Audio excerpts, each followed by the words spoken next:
Welcome to Slightly Off Script, the marriage show where we remind you that marriage can be stupid good and wicked fun. I am one of your hosts, Bethany Needham, here with my lumbar-supported Andy Needham. Listen, we're only like podcast 20, and I've learned that this chair, this broken gamer chair from our children's bedroom, just doesn't offer the support. So what do you got back there? A little frilly pillow? A little frilly pillow. A little something special? Well, your daughter took after you and has 100 pillows under bed, so I love too it. many. No, it's beautiful. Her room looks so put together. She does do a great job with the room, but the pillow thing's out of control. She's got a designer's eye. I appreciate that. I think we're actually podcasting now, finally, after multiple failures. Yeah, for now. Let's see. I've lost track of how many things have gone wrong. And it means it's going to be a great episode. It should be. Or we weren't supposed to do it, and we are pushing through all of the Holy Spirit warnings to run the other way. Okay. Yeah. We'll see how it plays out. We'll see. Lord, let the camera work. Jesus, take the wheel. Take the wheel. So we get to lead worship together this weekend and last weekend, which is really great. Yeah. Literally this morning. That's right.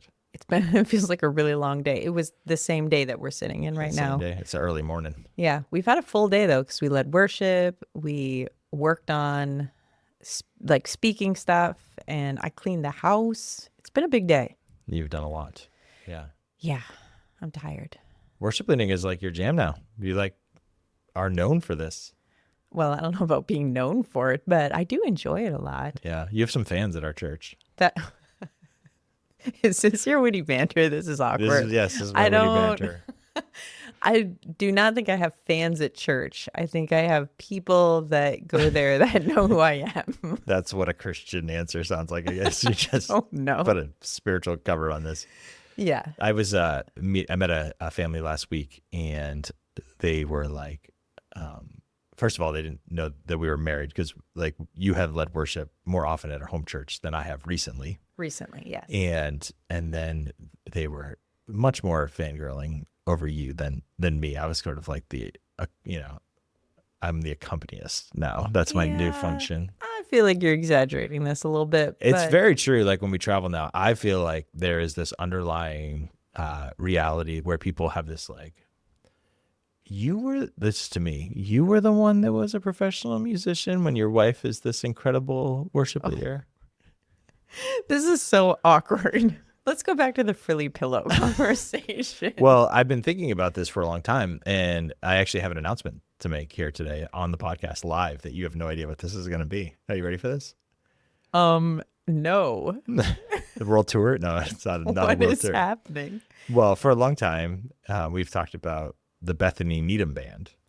Okay, but that was a joke. It was a joke? Yeah. What's the joke?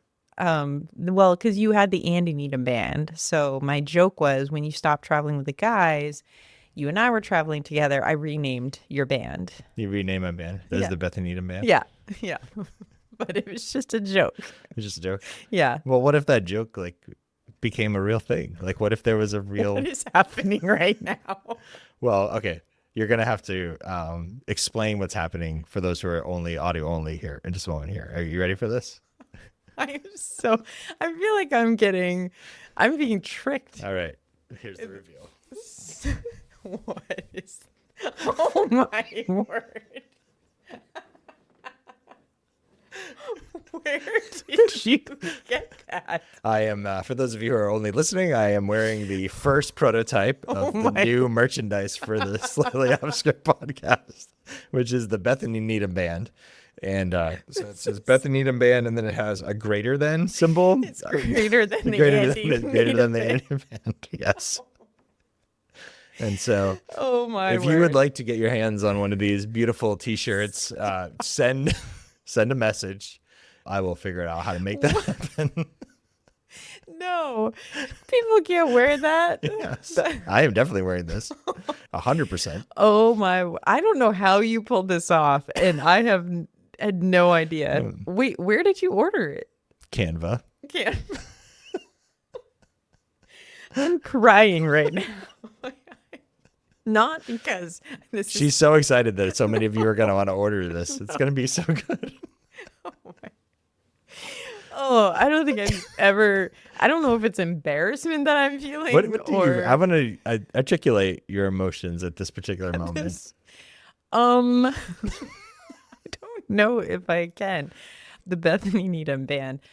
So I think I've mentioned this at another time, but I think what's awkward for me is I have chosen to step into worship leading with you because I feel like God opened that door. And again, I feel like you spoke very specifically to me a few years back about embracing who he's made me to be and not keep that voice in my head of what I think a vocalist or band, or not band, but worship leader is. Or band. But truthfully, I have surrendered this to God. I don't think I am like feeling like, I'm killing it. I feel like this is overselling me. That's all I'm going to say. So I am the charter member of the Bethany Needham Band fan club. There may not be other members, but I've been there. Okay. And I have the t-shirt. I love that you made it. I actually think that that's adorable and disturbing. I want to say that the other thing that I'm excited about. Yes. Is that I surprised you. I'm not going to lie. I did not see that coming. You did not. I wasn't sure where that. I knew I had one shot. You had one. And I'm terrible at keeping secrets. You know that about me. Well, you nailed that shot. Well done. It's now documented. I don't know how this is going to translate onto the podcast, but that is something special right there. Is it just you ordered one t-shirt? It's the prototype. It's the prototype. It's the test run. Oh, I love it. Okay. I can order more. Oh, good. What color do you want? I'm not wearing. Do you need the name Bethany bigger on it or something? No. Do you want your face? Can we go on for Fenway? That would be pretty cute. That'd be pretty cute. Oh, a little dog. Dog one. I don't know if that is available on Canva. Yeah, probably not. Yeah. We'll just force a regular t-shirt on her. She'll be fine. That's right. So she can be the third member. I think we're living into one of our marriage values here. Is one of the marriage values humiliation? Oh, play. Oh, play. Okay. Oh, yeah, that was my second guess. I thought it's funny for both of us. You're not humiliated. You're just mildly embarrassed. I'm just caught off guard. Yes.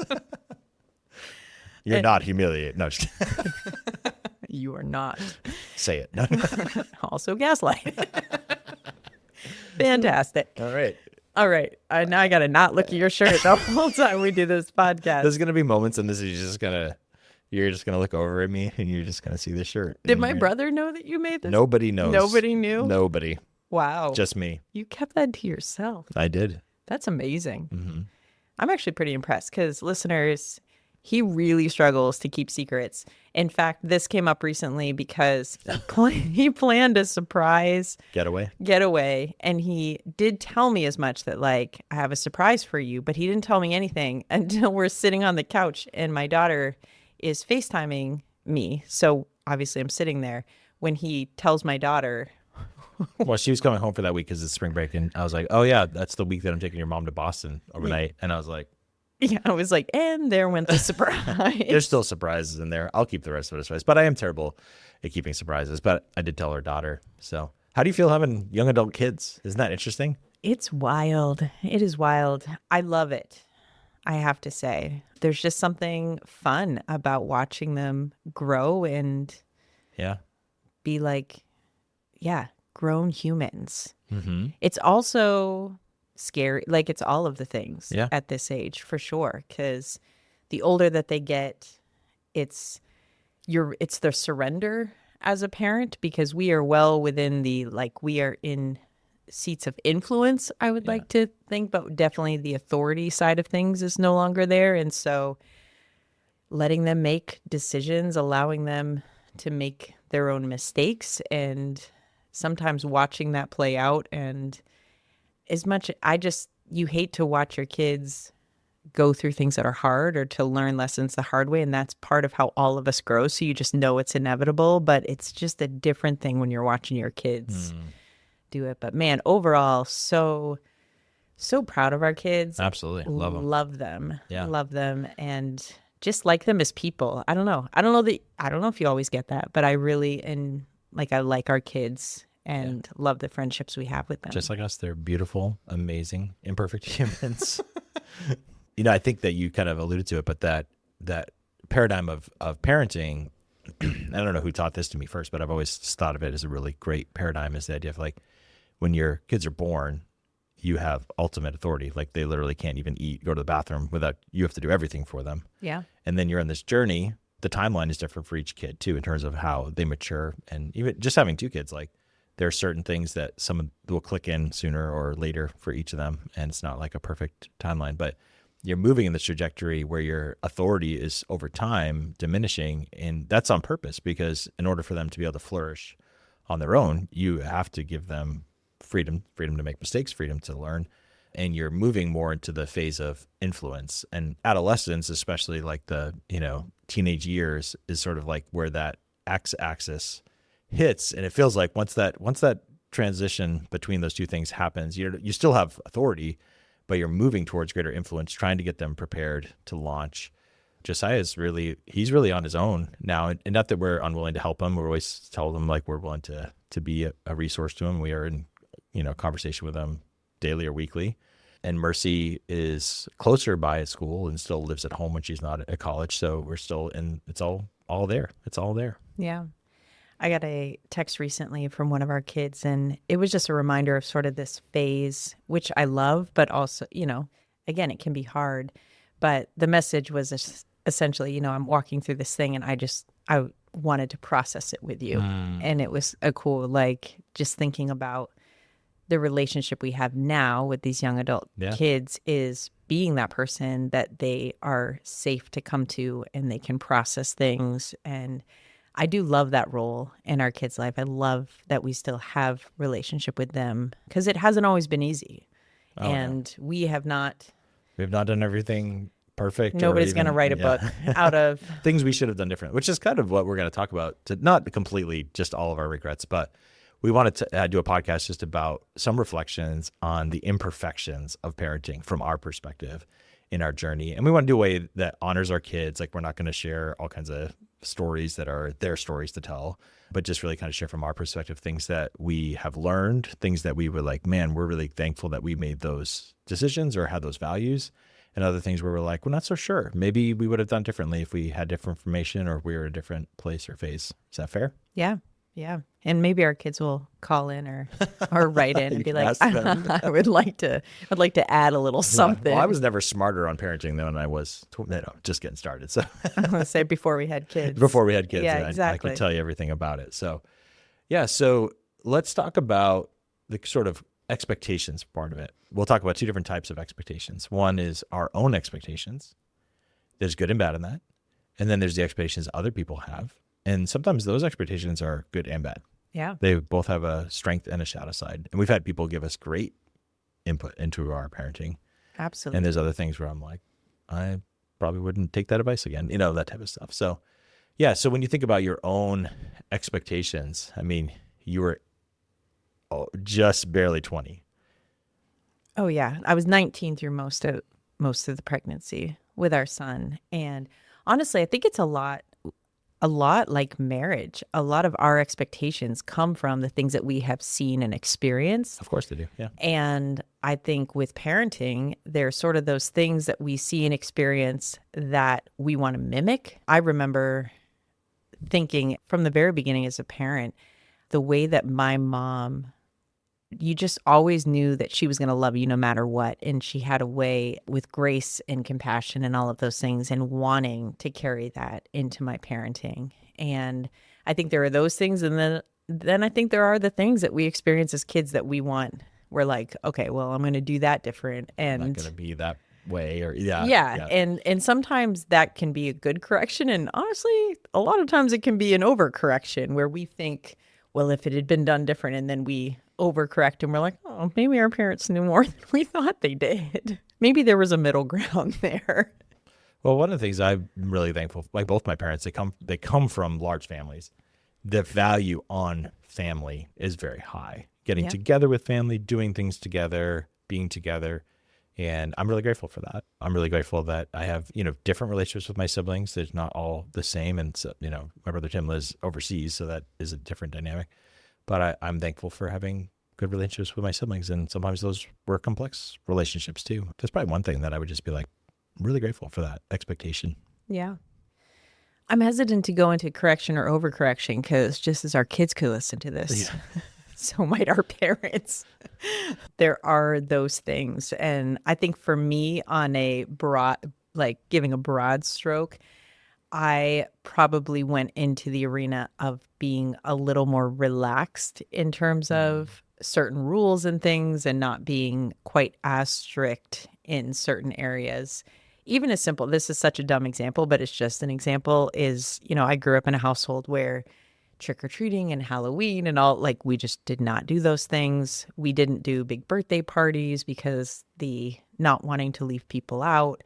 And that was one of the things when we had kids that I actually wanted to overcorrect, maybe. Yeah. I was like, we're going to have fun. We're going to do Halloween, and it wasn't like it was a huge deal, but in my brain, that was like this thing that I missed out on as a kid. And I wanted to make sure my kids got to dress like Bob the Builder and Pretty Princess. I don't know. I don't know if this would be an overcorrection. I think it's a correction. I wanted to be a family that verbalized affection and affirmation more, because that's something that I think that my family, it's very understood and it is very present. Like, I don't have any doubt that my siblings or my parents love me, like, at all. But that was not something that was like, we just didn't say it. Yeah. I don't know if you can overcorrect affirmation. Yeah, I know. I'm too encouraging. I'm too loving. Dad tells me he loves me Michael all Scott the time. talking about his imperfections here. I'm too good of a boss. And it's something that I appreciate about, I feel like you are very intentional with our kids, and I love that. Mm-hmm. Like, I love it. Oh, thanks, babe. Yeah, other people's expectations. That was a hard one for me. Now, first, I have said this to friends, but I am so grateful that social media was not what it is now when we had young kids, because I do have, such a burden for what moms go through now, because it did exist at a different level of people just having ideas about how you should parent. But you didn't have to worry about the entire world's ideas. Yes. Yeah. And I will be honest that at, 19, 20-year-old me, I questioned everything. Like, I didn't think that I knew what to do as a parent. But when too many voices started speaking into that, I did struggle at times to actually come before God and trust God's spirit leading me into things. There was a time where I felt like I probably put too much emphasis on trying to make everybody happy with how I parented our kids. My observation over time is that I think you grew out of that to a degree, because one, you just get into the reality of parenting, that it's like, okay, these kids are not math problems to be solved, and like, we have all our own imperfections that we bring to the table. And a lot of things, like, there is this place of like, there are core principles that are good for parenting that are true for everybody. But there's a lot of parenting that is conviction based on the culture of, things like we've talked about before on the podcast, like how you're going to school your kids. There is the you're responsible for the shepherding of your kid's soul. You need to develop their talents and abilities and give them a good education. But then how you do that, a lot of that is based on where you live and the climate of schools that you're around and what resources you have. And are you someone who's like really wired to be a homeschool parent or not? And even if you're not, how do you weigh that? So like, all those things are just, I feel like there's not like a playbook that everybody can just pick up and be like, this is how you do it the right way. Yeah.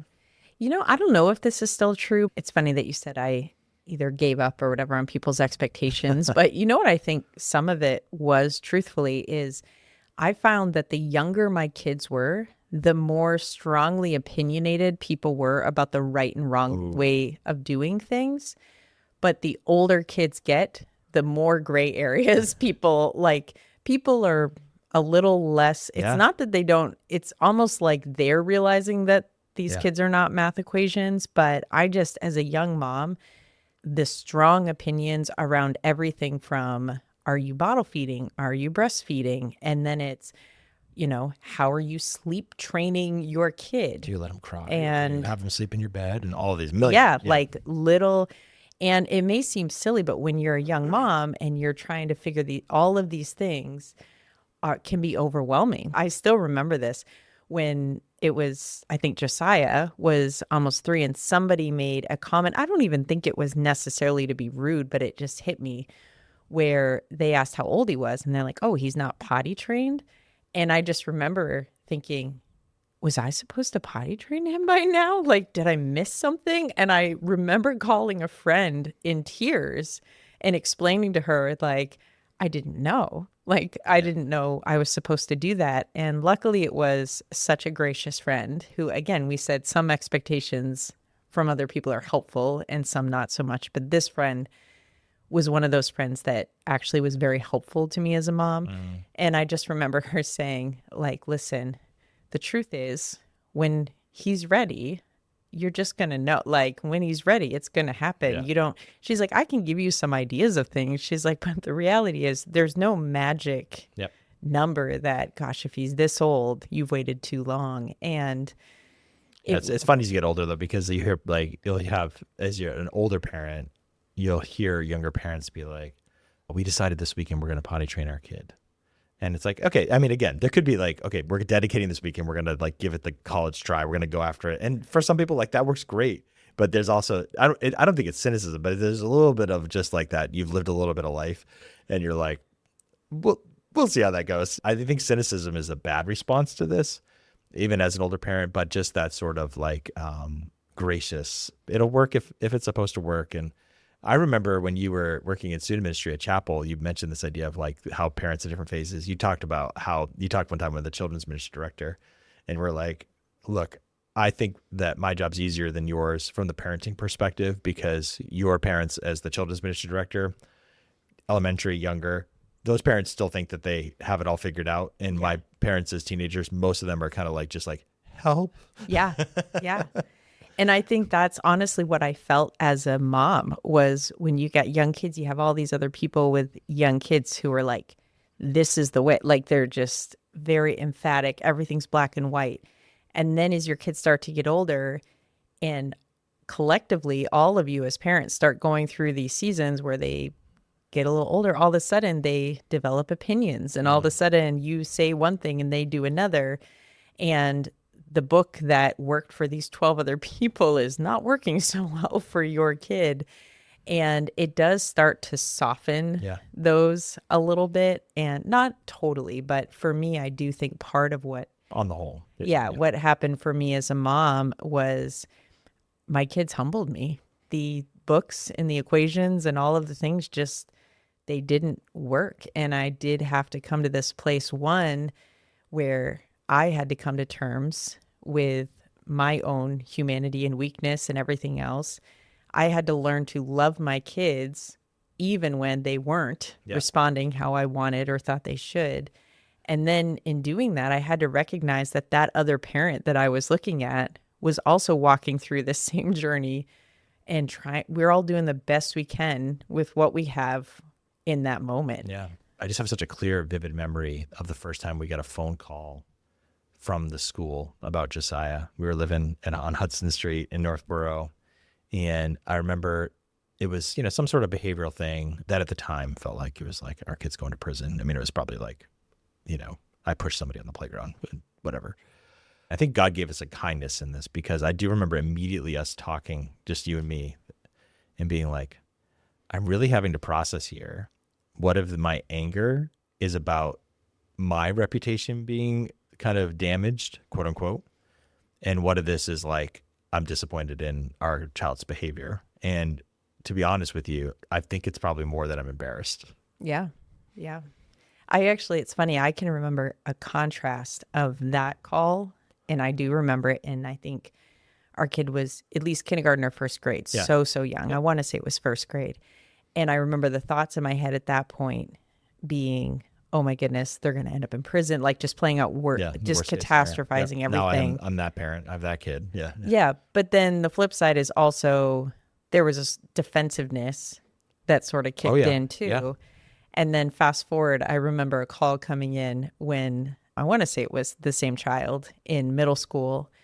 And a similar instance, in fact, that had happened on the school bus. And I just remember the principal or assistant principal calling, and they almost seemed timid on the phone to bring these poor school administrators getting beat down by.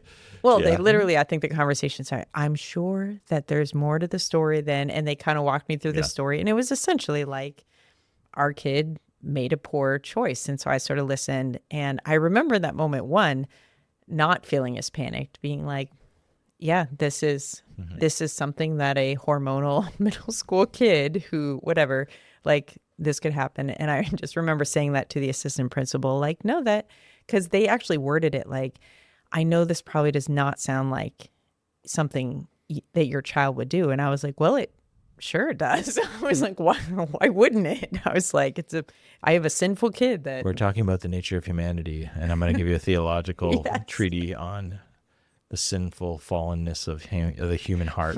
No, you didn't do that. Okay.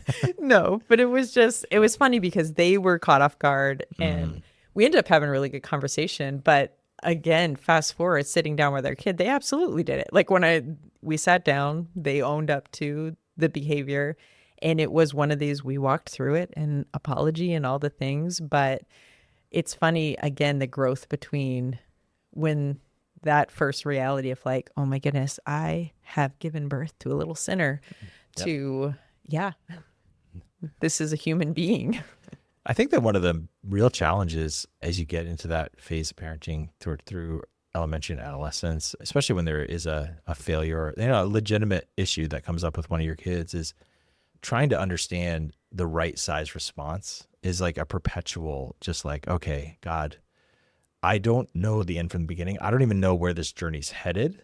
Yeah. I know how I want to shepherd this situation. I know what I want to see happen. And sometimes you're just like, you're also dealing with exhaustion and limited time and limited information, like you just said, limited information.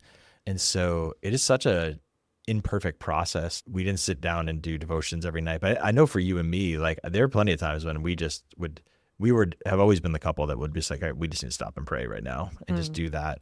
That's something that I'm really, really grateful for, but it's an interesting dynamic there. And that kind of brings us into something that I think that we have done well, and we've had plenty of opportunity to do this, which is owning our mistakes to each other. But I think from an early age, we were very intentional to own our mistakes to our kids as well. Yeah, honestly, in the same transition that happened for me as a parent to know that my kid was a sinful human being, it was also recognizing that so am I. And that part of my journey and part of really my stewardship in this relationship with our kids was to walk out not just love and compassion and all those things, but also repentance and forgiveness from me. Not just asking them to apologize when they do things, but you or me apologizing to our kids. I'll give the example of you were talking about. There are moments where we didn't right size our response to something, where, our kids did something and one or both of us blew up, or we said the wrong thing, or we responded in the wrong way.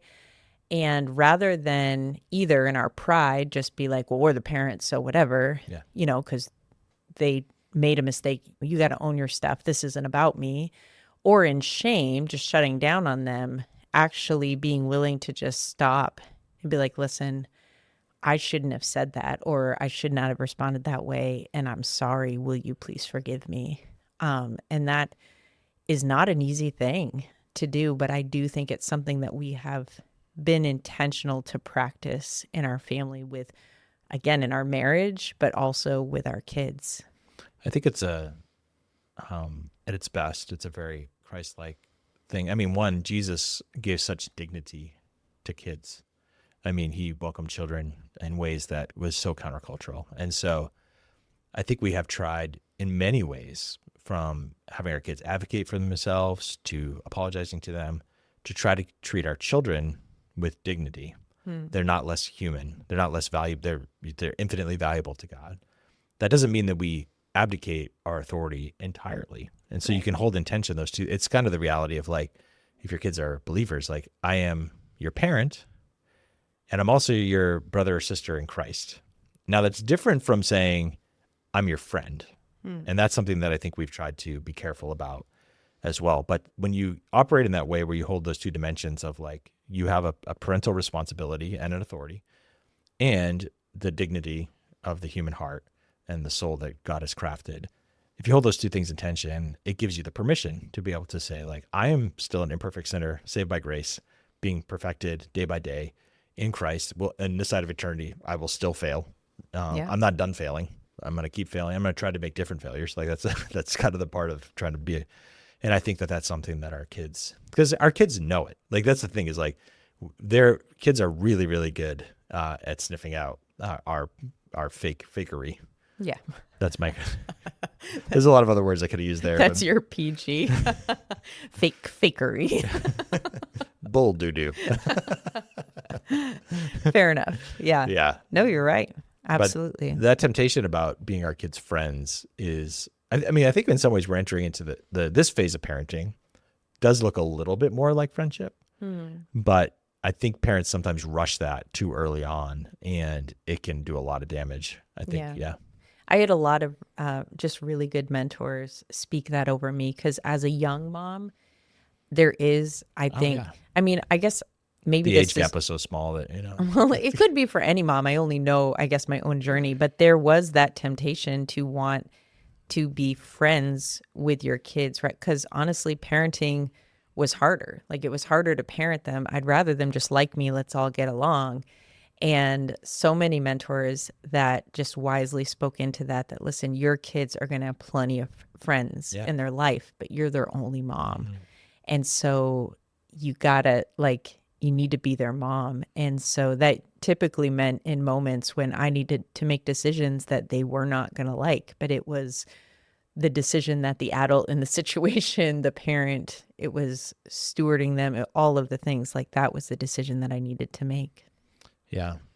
At the same time, like when we think about the shepherding of our kids' hearts and the discipleship journey that we had in them, like that's an imperfect thing that I can just say, like, there are things that I really look back on and I'm like, I'm really thankful for. There are times when I think I overcorrected. We had, at least regionally, like a ministry profile. People knew who we were. We're in our churches and different events that we would do, that's an interesting thing for a kid to walk through. This can happen for different reasons. It doesn't have to be ministry, but our kids were kind of like, they're known as Bethany Needham's kid or Andy Needham's kid. There is a unique kind of pastor's kid pressure on steroids that kind of came with that for them at times. And I think we really worked hard to try to not make that a crushing thing. I didn't want our kids to grow up bitter at ministry. And I think on the whole, I think that we did pretty well at that. I think we did a lot of our discipleship was our kids doing things with us. We were very integrated in that way. And I think that is a key thing. Like discipleship is not just information transfer. If I had a however in the imperfection of things, I think that I could have been more systematic in the process of thinking through things and less organic or just kind of as things came. I think if I had a mulligan on that would be one of those areas that I would probably try to balance. Yeah. I've had that thought so many times and have shared with other friends who are moms. And for me, it's been this journey with God in terms of owning and coming to terms with the fact that, God, I think there's more I could have done there. And at the same time, that God is so much bigger than my shortcomings or those spaces that I feel like, man, if I had it to do over again. And so just not for myself, choosing to not walk in the shame in it, but actually allowing God's grace to pour over that. Because there's always going to be that. And I don't want to miss the celebration and the things that I do think we gifted in. Like a real specific example is, our kids started out as camp kids. They went in, then we were on staff at a church. And these are both very, like everyone knows who they are, even though they don't know who everyone is. That's a weird space for a kid to be, right? And it's also odd because people feel very comfortable with ministry kids, approaching them, talking to them. And our kids handled that for the most part. We have one kid that is very extrovert and he just ate it up. Like he loved being around people, all of that. But we also have a kid that is wired much more like you, an introvert. And one of the things that I've had to actually stop and recognize that, God, I feel like this was something you allowed us to do well, is I do feel like in a ministry setting, I'll use the church setting specifically, that was a season where rather than just be rigid with our kids on, listen, we go to church at this time, you're going to be in every Sunday school service, you're going to go, just that sort of hard lines. One of the things that we did with our kids was for our extrovert, they didn't need to be told, they want to be in every service, just plug them in. But for our other kid, it was a conversation of, listen, here's what we're going to do. You can pick whichever Sunday school class you want to go to. There was multiple services, but then you actually have access to mommy's office, and that can be your space that you don't need my permission. You can just go back there, shut the door, tuck away. And they took not advantage in a bad way, but they utilized that. Yeah. I think that was one of the ways that we practiced that in a really good way, allowing, not forcing the whole structure of the church and everything down their throat, but actually recognizing who they were and try and find those spaces where we wanted them to be a part of it, but caring for them in the midst of it. If I was going to say one of the things that I am deeply convicted about, and it's especially was important for us because we got married and had kids so young, but we practice what I call marriage first parenting. And I think it's very culturally acceptable to not do that. Even in Christian circles at times, to have, we would call it family first. And that really is just a shadow way of saying kid focused. I hope you've heard, as we've talked today, dignity. Like, it's not that we don't care about it. I kind of would tell my kids all the time, like, I would die for you, but I'm going to live with your mom for the rest of my life. So we're going to put energy and focus into that. I'd say two things that I am thankful that are outcomes of that. One for us, one for our kids. One for you and I, like we have a great marriage, like very imperfect, but we have a great marriage. Second, I think our kids know that. And I think that they value that. And I see the way that they process their imperfect relationships and think through things and their values. And they've even at times, that it's unusual for your kids to be like, Mom and Dad, thank you so much for giving me a great marriage example. But there are ways that they have sort of expressed that. They would never say that we had a perfect marriage. No. I think they know that that we have an imperfect marriage. But I think what can happen when we don't do this is it's actually what that shows to our kids when we're going to sacrifice our marriage for our kids in the long run, just sets a bad precedence for them and their future relationships. But also it's sort of the first opportunity. This relationship between us and our marriage and our kids is the first real example of boundaries that these kids have, which is, as someone who now works in recovery with people who are wrestling with addiction, boundaries are massively important. And boundaries are one of those things that they protect us, but they protect other people as well. And one of those boundaries that we have held, and I do think it's helped our kids at some level with boundaries, is teaching our kids that we can love them with boundaries in place. Yeah. And this is not something that we just sort of did on accident. If you talk to our kids, they would tell you that we told them this, that this was sort of an expressed value. Sometimes we would be kind of joking about it. But, when it was time for, especially after our 10th year anniversary, where we decided, hey, every year we're going away for a week, I would tell our kids, like, no, our kids resisted this. Kids are like they're going to test out every little thorn that they could throw at you. So they would kind of throw the guilt trip on us about going away without them. And I used to tell them, like, first of all, I love your mom more than I love you. That was kind of the, somewhat joking way to say it. Like, you have, like I said before, like, there's a special place for Mom. And then the other thing I would tell them all the time, I believe this with all my heart, the greatest gift I can give you is a healthy marriage. The health of my marriage to your mom is going to be the thing that keeps this family going. And so by grace, living in the gospel, like all those caveats there. Well, I also think that we can think about our kids pushing boundaries, or anyone pushing boundaries, that they're pushing them to get through them, which can't and it's sort of that they just don't want the boundary. But there is the reality that oftentimes kids will push boundaries to know that they're there. Yeah. And it actually creates stability and safety for them. And so the worst thing that we can do is to feel that resistance from them and just be like, oh, okay, whatever you want. Because in some ways, the thing we're trying to create, we're actually ripping apart, which for them, the stability of their parents' marriage is a stabilizing force for them as kids. And so holding that boundary, even if they push against it, is actually reassuring to them. So as we wrap this up, I mean, I think about our listeners. Anyone who listens to this who is a parent who's married is probably going to hear things in there where they're like, oh, you know what? That's one of those areas that we were, you can just say it. It's okay. You're stronger than us in it. That's we're comfortable with that. There's probably other things with like marriage first parenting where people might feel, maybe they've even lost a marriage and now they're remarried or parenting in a different context. So what would you say to our listeners that you're saying to yourself in terms of grace?